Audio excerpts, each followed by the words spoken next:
नमस्कार, मैं हूं आपके साथ योगिता बाजपेयी। आप देख रहे हैं आईपीसी 24। इस बुलेटिन में बात करेंगे उस गद्दार की जिसकी इस वक्त पूरे देश में चर्चा है।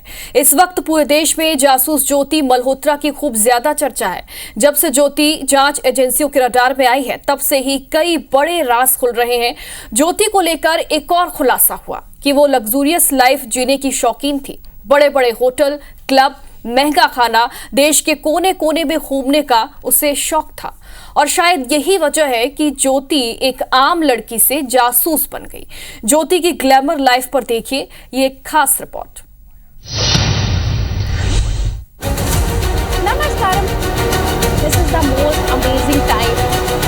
तो उतना रश तो नहीं है यहाँ पर, एकदम बिल्कुल अलग है।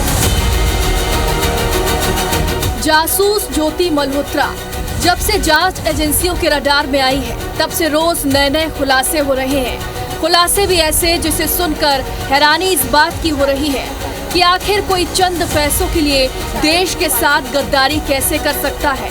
पाकिस्तान के लिए जासूसी करने के आरोप में पकड़ी गई ज्योति मल्होत्रा ने अपने करियर की शुरुआत मात्र 20,000 रुपए की नौकरी से की थी। ज्योति को हर महीने 20,000 रुपए सैलरी के तौर पर मिलते थे। वो हरियाणा के हिसार में एक कॉलोनी में एक 55 गज के मकान में रहती थी। जब ज्योति के ख्वाब इस 20,000 रुपए से पूरे नहीं हुए, तो उसे सोशल मीडिया का यूट्यूब प्लेटफॉर्म पैसे कमाने का एक बेहतर ऑप्शन लगा। धीरे धीरे उसे ग्लैमर मिलने लगा और इसके साथ ही उसकी इनकम भी होने लगी। आरोप है कि बाद में ज्योति ने पाकिस्तान के लिए जासूसी करना भी शुरू कर दिया था।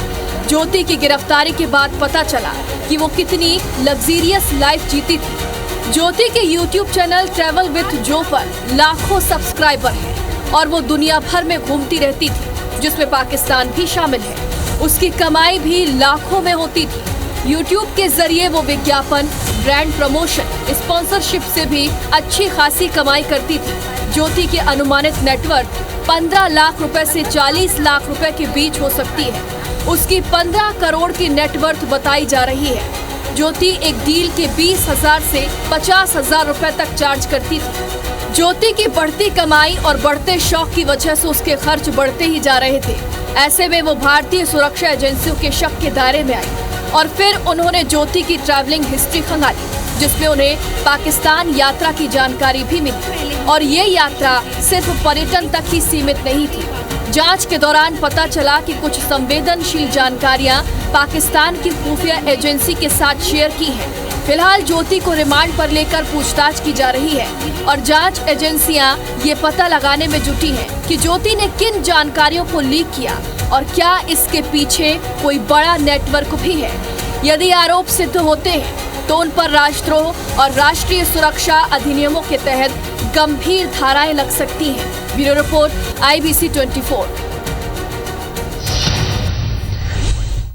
तो ज्योति की जासूसी की कहानी बड़ी फिल्मी है। जांच में जो जानकारियां सामने आई वो बड़ी चौंकाने वाली है। पुलिस लगातार उससे पूछताछ कर रही है और दबे हुए राज उगलवाने की कोशिशें इस दौरान की जा रही हैं। पुलिस ही नहीं, अलग अलग एजेंसियां भी ज्योति पर सवाल दाग रही हैं। क्या है वो 12 सवाल, देखिए खास रिपोर्ट।